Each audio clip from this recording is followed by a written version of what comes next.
ایک سنسان سڑک پر وہ تنہا چلا جا رہا تھا، خاموش اپنے خیالوں میں ٹوٹے ہوئے دل کے ساتھ۔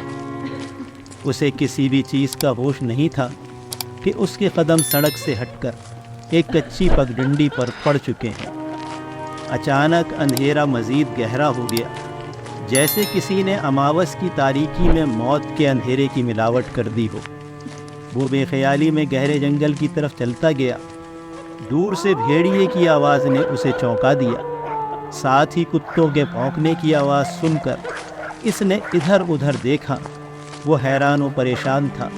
اس کی سمجھ میں نہیں آ رہا تھا کہ وہ کہاں ہے اور یہاں تک کیسے پہنچا۔ اچانک اس کو ہوا ٹھنڈی لگنے لگی۔ اس کو ٹھنڈ اور کپکپی کے احساس ہونے لگا۔ خاموشی کی چیخیں اس کے کانوں میں شور مچانے لگی۔ راستے کھلی آنکھوں سے اوجھل ہو گئے۔ اسے ایسا محسوس ہوا جیسے بہت سی آنکھیں اس کی طرف دیکھ رہی ہیں، جیسے بہت سے قدم اس کی طرف چل رہے ہیں۔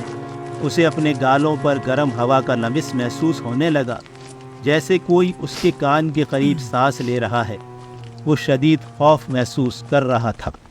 کسی طرح ان قریب آتے ہوئے سایوں سے بچنا ہوگا۔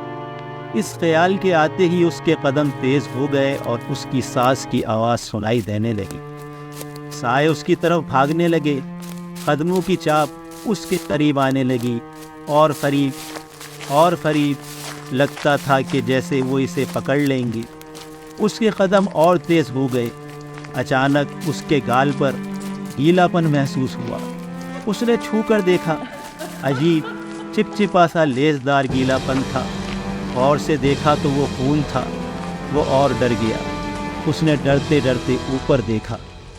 اس کی چیخ بہت تیز تھی۔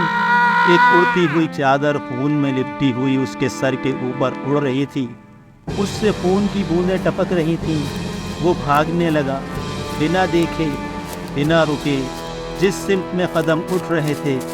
ایک دم کسی نے اس کی شرٹ پکڑ لی۔ اس نے زور لگایا، پر وہ اس کو چھوڑنے پر تیار نہیں تھے۔ وہ پیچھے مڑ کر دیکھنا نہیں چاہتا تھا۔ اس کا دل بہت تیز تیز دھڑک رہا تھا۔ اچانک وہ گر پڑا۔ سائے چھٹنے لگے، اجالا پھیلنے لگا۔